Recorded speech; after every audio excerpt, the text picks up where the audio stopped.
저희들 4주간 씨 뿌리는 비유를 함께 보셨습니다. 오늘은 마지막 시간입니다.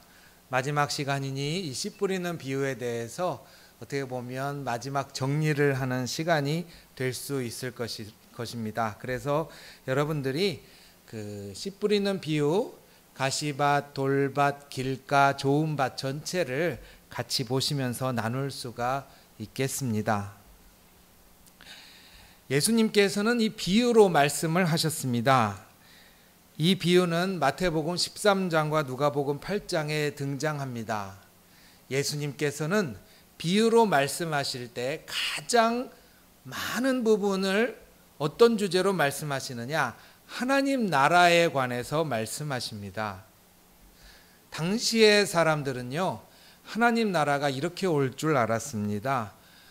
당시에 종말 사상이라고 하는 건데요. 어느 날 갑자기 하나님이 이스라엘이란 나라를 접수하셔서 하나님이 갑자기 오셔서 이 나라를 빼앗기고 민족들이 신음하는, 당시에 정복했던 나라가 로마죠. 로마의 식민지하에서 신음하고 고통받던 이스라엘 백성들을 구원하시고, 그리고 선한 사람들을 구원하시고 악한 사람들을 벌하신다라는 생각을 갖고 있었습니다. 이것이 구약 성경에 나오는 종말 사상입니다. 우리나라에서는 한마디로 인과응보 이런 사상이겠죠. 그런데 예수님이 말씀하신 하나님 나라는 달랐어요. 이게 성경에서 제자들이 겪었던 가장 큰 갈등입니다. 하나님이 오시면 모든 문제가 갑자기 해결되고 선한 사람 복받고 악한 사람 벌받을 것이다. 착한 사람 천국에 악한 사람 지옥에, 이렇게 간단하게 생각이 돼야 되는데 예수님이 말씀하신 하나님 나라는 많이 달랐습니다. 그래서 그것을 가르쳐 주시기 위해서 비유를 사용하셨습니다. 특히 예수님이 말씀하신 비유 중에 많은 부분이 밭에 관한 이야기가 많이 있습니다. 그 중에 백미라고 할 수 있는 것이 바로 이 씨 뿌리는 자의 비유입니다. 그동안 저희들 가시밭, 길가, 돌밭, 이제 좋은 밭까지 왔는데요. 말씀드렸듯이 내가 어떤 밭에 속할까라는 오류에 빠지지 않으셔야 됩니다. 우선 제일 먼저.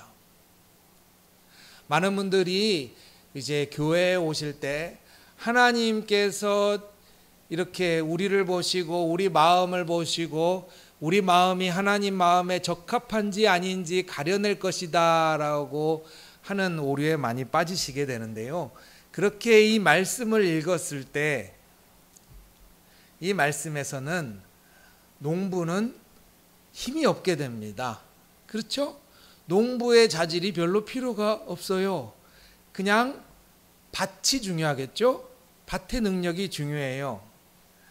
그런데 이 말씀에서 비유는 등장인물이 굉장히 중요한데 씨 뿌리는 사람이 하나님입니다. 그리고 씨 뿌리는 이 씨가 하나님 나라예요. 그리고 여러분이 밭이고요. 그래서 예수님이 지금 가르쳐 주시는, 비유로 가르쳐 주시고자 하는 게 뭐다? 사람들이 다 착한 사람 복받고 못된 사람 벌받는다, 이렇게만 생각했던 하나님 나라가 실제로는 많이 다르다. 어떤 방식으로 하나님 나라가 이루어지고 어떻게 생겼는지를 가르쳐 주시기 위함이니까 핵심은 농부입니다. 이 말씀을 계속 읽으시면서 핵심은 농부에 집중하셔야 돼요. 우리가 돌밭과 길가와 가시밭을 봤습니다. 하나같이 특징이 뭐냐면, 우선 특징이 뭐냐면 밭이 어떤가, 밭이 나쁘다 좋다라는 거는 별로 없어요. 잘 보시면 쭉 지금 여러분이 말씀을 펴고 계신지 모르겠는데 가시밭, 돌밭, 길가 이야기를 쭉 보면서 밭이 나빠서 이렇게 됐다라고 말씀하시지가 않습니다. 일예로 지난주에 있었던 가시밭은 이렇습니다. 7절은 가시떨기 속에 떨어짐에 가시가 함께 자라서 기운을 막았고, 이걸 머릿속에 쫙 그려보시면 씨가 떨어졌는데요, 밭이 싹을 틔워요. 싹을. 밭이 모자란 것도 아니고 밭이 나쁜 것도 아니에요. 싹을 잘 틔워요. 근데 어떻게 돼요? 가시가 함께 자란다라고 되어 있어요. 그러니까 밭의 문제가 아니고 밭의 위에 있는 가시의 문제예요. 또 그 전에 바위도 마찬가지예요. 싹을 잘 틔웁니다. 그런데 문제가 뭐냐? 습기가 없어서 바위에 말라버렸다. 그래서 잘 보시면 이 말씀은 여러분들이 읽으시면서 신앙생활을 하시면서, 하나님이 하나님 나라를 내 마음에 이렇게 만들어 가시는구나를 알고, 그 마음을 알고 메커니즘을 알고 앞으로 말씀을 내다볼 때 가장 중요한 것은 뭐냐? 내 마음의 형태가 아니라, 내 마음에 지금 기분 좋고 나쁜 게 아니라 하나님의 성품이라는 것을 알 수 있어요. 그러니까 우리가 신앙생활하면서 어떨 때는 막 말씀이 기분 좋고, 어떤 날은 설교가 너무 잘 들어와요. 어떤 날은 설교가 이거 나한테 주시는 말씀이야, 너무 좋을 때도 있어요. 어떤 날은 그렇게 막 잠이 쏟아지기도 하고, 어떤 날은 설교를 들으면서 막 화가 나기도 해요. 정말 동의가 안 되니까 막 화가 나는 분도 있어요. 그거는 그다지 중요하지가 않습니다. 오늘은 진득이 하나님 나라는, 여러분 마음속에 이루어지는 하나님 나라는 정말 진득이 천천히 이루어진다라는 것을 알 수 있어요. 아까 제가 뭐라고 말씀드렸습니까? 제자들은 신앙을 아주 간단하게 생각했어요. 어느 날 갑자기 하나님이 오셔서 내 인생 문제를 해결해 주신다. 좋은 사람은 복 받고 못된 사람은 벌 받는다. 특히 우리 가족을 죽이고 못 살게 굴었던 저 로마 사람들은 지옥에 다 갈 것이다. 하나님이 그렇게 될 것이다. 그렇게 하실 것이다. 학수고대했죠. 곰곰이 생각해 보니까 이거는 다 하나님이 밖에서 뭔가를 해주시는 거예요. 잘 보면 하나님이, 내가 예를 들어 돈이 없어요. 그러면 사실은 돈이 없다라고 생각하는 마음은, 정말 돈이 없다라고 생각하는 마음, 그 안에 있는 것들을 만지시는데, 실제로는 제자들은 이런 거죠. 어떻게 하면 하나님이 언제 돈을 주실까? 돈만 주시면 해결이 되는데 어떤 방식으로 주실까? 이게 궁금한 거예요. 계속 몸이 아파요? 하나님이 어떻게 병을 낫게 해주실까? 이게 궁금한 거예요. 이게 이제 제자들의 방식이었어요. 자, 근데 여러분들 다 역사를 어느 정도는 아시니까 아주 간단하게 하면 답이 나옵니다. 뭐냐면, 우리 믿는 어른들이 이런 말씀하세요. 온 땅에 다 사람들이 다 예수 믿고 다 교회 다니면 이 세상 정말 살기 좋아질 텐데. 옛날에 그런 시절이 있었습니다. 옛날에 로마의 콘스탄티누스 황제가 그냥 명령을 했어요. 몽땅 로마 시민은 다 교회 다녀라. 앞으로 관공서는 다 교회고, 관공서에는 무조건 성직자가 근무하고, 그리고 애들은 태어나면 무조건 교회 등록은 무조건 시켜라. 교회 안 다닌 사람은 호적도 등록을 못하게 해놨어요. 그래서 유럽에서는 지금도 국교가 기독교인 나라들은 호적 관리를 교회에서 합니다. 이게 옛날 로마에 있던 그 모습이고요. 천주교 가시면 여러분들이 저희들이야 옷이 다 비슷비슷하지만, 천주교 가시면 교황부터 시작해서 주교 신부님까지 옷이 달라요. 이게 어디서 온 거냐면, 옛날 로마의 그 관공서 체계를 그대로 가져왔어요. 주교, 그 다음에 주임 신부, 추기경, 교황, 이런, 이게 다 관공서 체계예요, 사실은. 그러니까 우리가 다 교회 다니고 다 예수 믿으면 정말 세상이 살게 좋아질 텐데, 해봤어요. 이미 역사 속에는 그런 시절이 있었습니다. 하루아침에 문제가 다 해결되면 어떻게 될까요?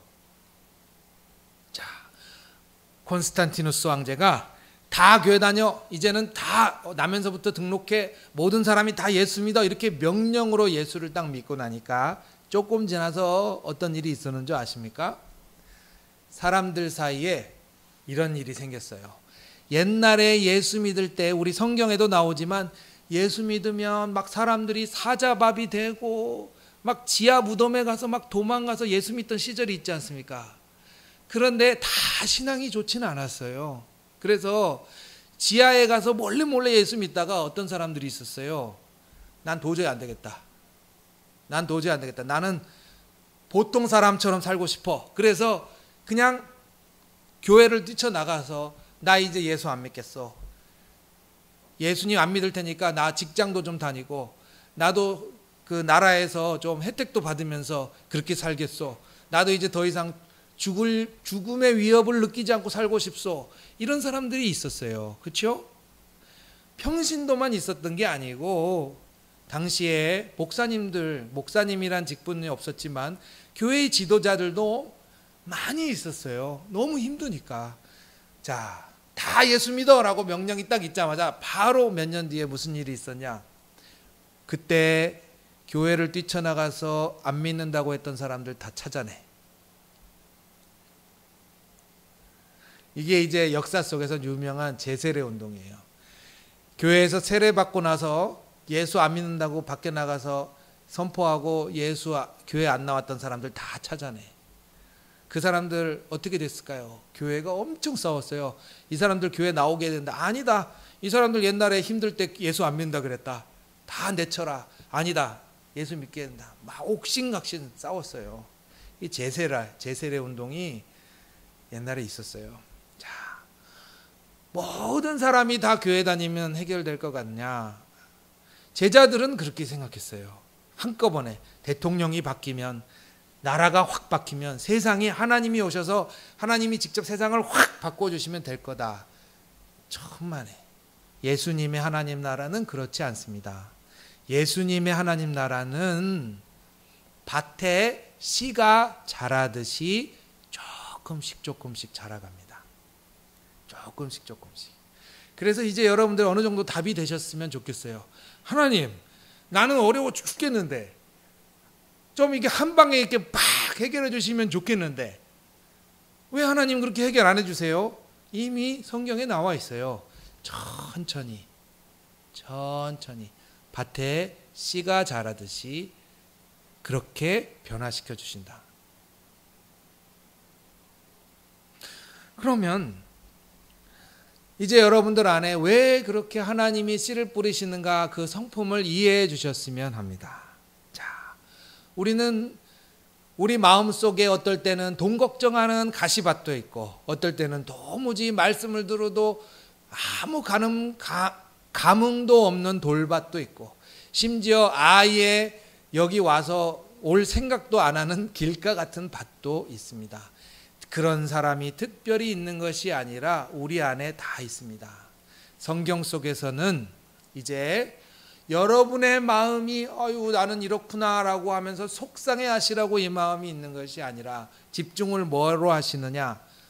도대체 하나님은 그런 나한테 왜 자꾸 씨를 뿌리실까? 이게 이 말씀의 핵심이에요. 도대체 하나님은 오늘도 이 예배 시간에 앉아서 에휴 시간아 가라 하는 사람도 있을 것이고 오늘 주여 내가 은혜 받았습니다 하는 사람도 있을 것이고 어떤 사람은 주여 은혜 받았습니다 하고 밖에 나가서는 아니 주차를 누가 이렇게 해놨어? 그러고 막 또 세상에 나가서 또 확 뒤집어지는 사람도 있을 것이고 왜 오늘도 하나님은 밭에 씨를 뿌리실까? 그동안 저는 앞에 미리 여기 우리 교회를 오래 다니셨으니까 앞에 미리 한 가지는 얘기해 두셨어요. 하나님은 포기하지 않으신다. 하나님은 포기하지 않으세요. 우선 그 말씀을 알 수 있어요. 하나님은 봄이 되면 가시가 있든 돌이 있든 좋은 밭이 있든 봄이 되면 또 씨를 갖고 나가서 뿌리는 성품이라는 걸 한 가지를 알 수 있어요. 하나님은 포기하지 않으신다. 그거를 한 가지 알 수 있어요. 그런데 요것만 갖고는 모자랍니다. 왜 모자란 줄 아세요? 하나님이 포기하지 않으신다라고 하고 말씀을 딱 배우고 이것만 배우고 갔더니 이런 이야기가 들려왔어요. 어떤 이야기 들려오냐? 그래요. 내가 지금 돈이 없는데 하나님은 나한테 돈 주실 거예요. 하나님은 절대로 포기하지 않으시고 언젠가 나한테 주실 거예요. 내가 그래서 오늘도 기도합니다. 절대로 하나님 나를 실망시키지 않고 포기하지 않으실 거예요. 말씀드렸죠? 밖에서 자꾸 뭔가 하나님이 나한테 밖에 뭔가 채워줄 것이다. 그렇게 제자들이 이해했는데 예수님은 실은 마음밭에 뿌리고 있어요. 여러분 앞에. 밖에 뭔가 주시는 게 아니라 마음밭에, 여러분 마음밭에 씨를 뿌리고 있어요. 그러니까 포기하지 않으시는 건 내 상황을 내가 만족하게 할 정도와 조금 다른 거예요. 무엇을 도대체 포기하지 않으시냐? 바로 오늘 좋은 땅을 나눌 때 이 좋은 땅에만 나오는 말씀이 그 핵심입니다. 무엇을 도대체 포기하지 않으시냐? 자, 좋은 땅의 내용은 아주 간단합니다. 8절 말씀을 보시면 좋은 땅에 떨어짐에 100배의 결실을 하였느니라. 혹은 여러분이 마태복음 13장에서 30배, 60배, 100배 혹은 마가복음에서 60배, 60배, 30배 이렇게 몇 배 하는 숫자를 많이 보셨을 거예요. 그런데 제가 얼핏 첫 시간에 잠깐 말씀을 드렸는데 농사를 지을 때 간단하게 생각을 해보십시다. 자, 여기 계신 분 중에 농사 경험이 그래도 꽤 있으시네요. 보니까 저도 아는 이야기. 논에 벽시 하나를 뿌리면 쌀이 100개 나면 그 집은 망합니다. 망해요. 그죠? 논에 벽시 하나를 뿌렸는데 가을에 딱 걷었는데 쌀 알갱이 100개 나면 망하잖아요. 그 집은. 잘 보시면. 제가 너무 갑자기 막 심하게 말씀드려서 잘 못 알아들으시는 것 같은데, 자,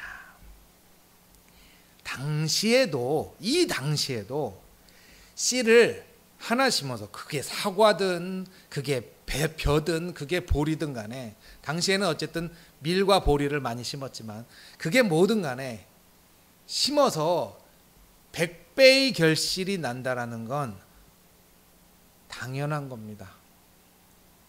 당연한 거예요. 대박이 아니고 당연한 겁니다. 예수님이 지금 말씀하시는 건 우리 믿는 사람의 마음을 하나님께서 만지시는데 그 상황 속에서 하나님이 만지실 때 보여주시는 상황들은 대박이 아니고 당연한 거예요. 당연한 거.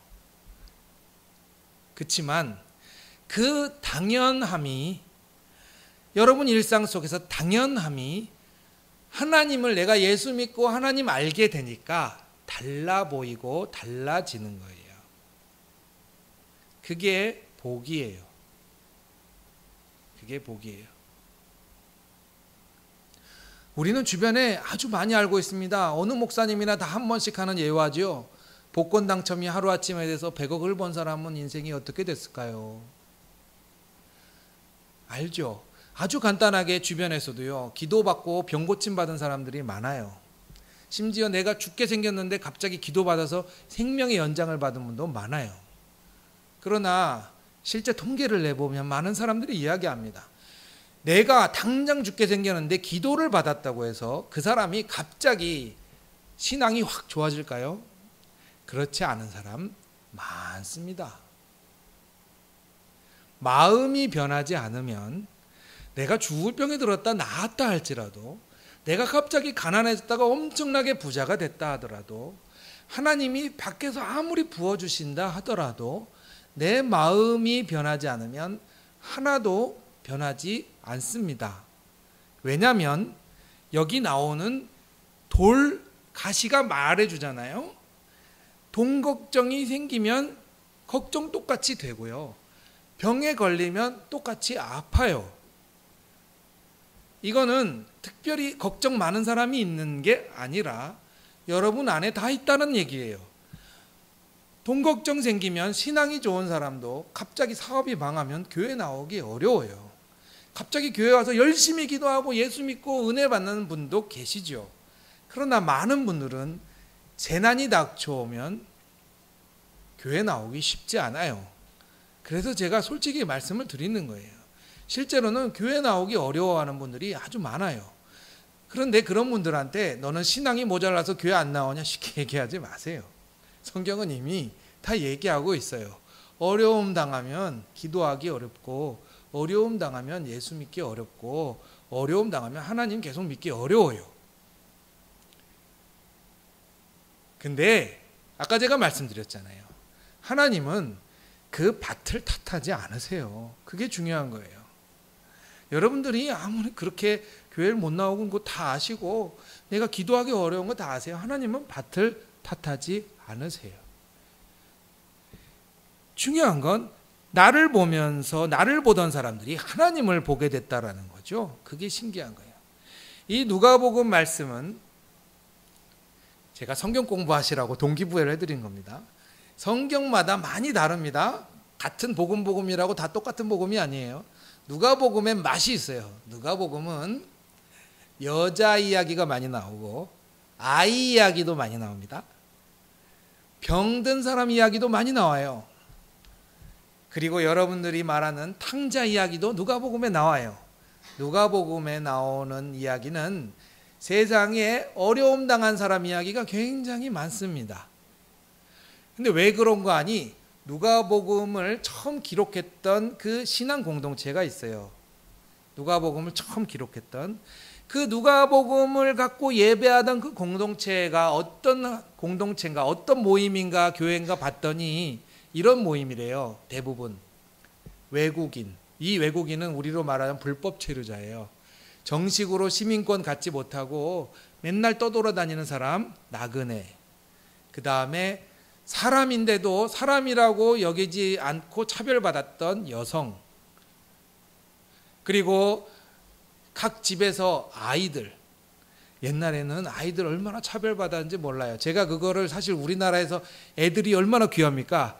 그러고 몰랐는데 파키스탄 가서 보니까 알겠더라고요. 아, 옛날에 애들이 이랬구나. 어떻게 알게 됐냐면 난민촌에 가보니까 난민촌에 아침에 밀가루를 나눠줍니다. 밀가루 죽서 먹으라고 나눠주는데 자, 새벽 5시에 밀가루 받으러 오세요. 그리고 시작하고 5시에 문을 쫙 열었더니 그 집에 막내가 제일 큰 냄비 들고 다 서 있어요. 네. 깜짝 놀랐어요. 저는 아빠나 엄마들이 와서 서 있을 줄 알았어요. 그 어린이들이 다 그래요. 그래서 아니 어린이들이 큰 냄비 들고 혹은 자루를 들고 와서 밀가루를 나눠주면 끌고 가요. 막 끌고 동생 손잡고 막 끌고 가요. 잘 보니까 파키스탄에 이렇게 길거리 보니까 카센터를 갔어요. 카센터 갔더니 타이어 갈아주세요. 그랬더니 한 초등학교 1학년짜리 되는 애가 나와서 기계가 어디 있어요. 손으로 막 차 이렇게 들어 올려서 손으로 막 벤치로 해서 타이어 갈아요. 그래서 놀래갖고 보니까 다 애들이 돈 벌러 가라고 집에서 돈 벌어 가라고 다 노동하고 있어요. 어려운 나라들은. 예수님 시대가 딱 그 시대죠. 뭐 더 했겠죠. 그런 애들. 누가복음에 나오는 교회들은 이 누가복음을 정말 사랑하고 이 누가복음을 썼던 그 공동체는 인생에서 여성, 장애인, 병자, 나그네, 또 과부 이런 사람들이 많았어요. 근데 그런 사람들의 특징이 뭔지 아십니까? 다 하나님이 나를 버렸다고 생각해요. 근데 누가복음에는 이런 말씀을 해요. 하나님이 버리신 것이 아니라 하나님은 포기하지 않으시고 하나님은 계속해서 끌어안으신다라는 걸 누가복음은 가르쳐줘요. 좋은 밭은 그럼 도대체 하나님은 뭘 포기하지 않으시냐? 여러분 안에 있는 가시밭도 돌밭도 포기하지 않으세요. 이 말씀에 관해서 많은 사람들이 고백을 하지만 저는 옛날에 영락교회 담임 목사님이셨던 이명수 목사님이 잠깐 설교했던 것을 여러분한테 인용하고 마치고자 합니다. 제가 이것은 사실 설교로 전할 수가 없어요. 나이가 있기 때문에. 이명수 목사님이 이제 거의 말년이신데 인생의 겨울이라고 표현을 하시고 이렇게 표현을 하셨어요. 뭐라고 했냐면 나는 내 안에 있던 것들을 자꾸 뽑아내려고 했습니다.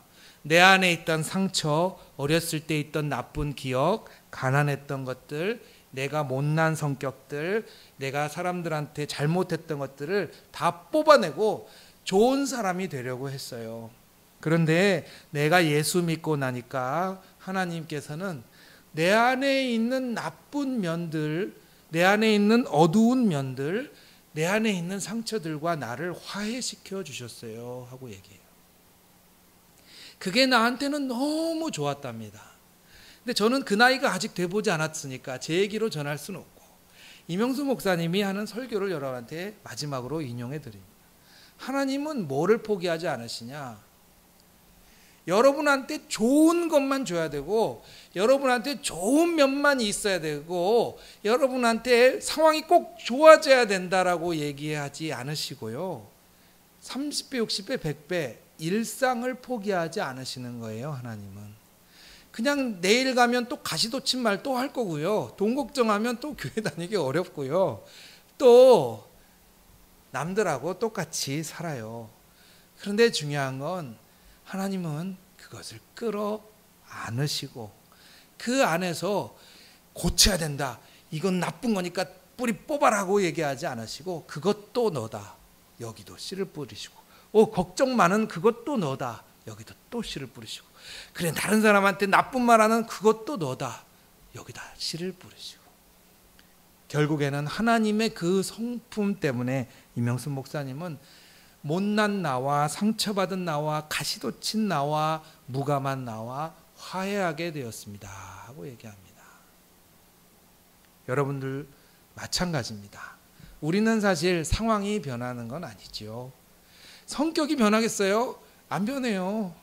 성격이 변하지 않아요. 그런데 화해하게 해주실 줄 믿습니다.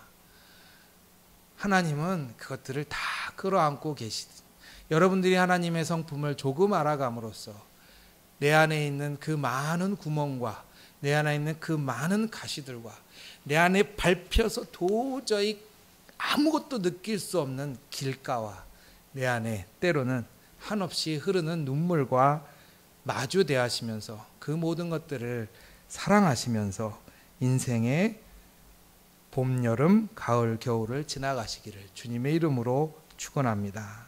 같이 기도하겠습니다.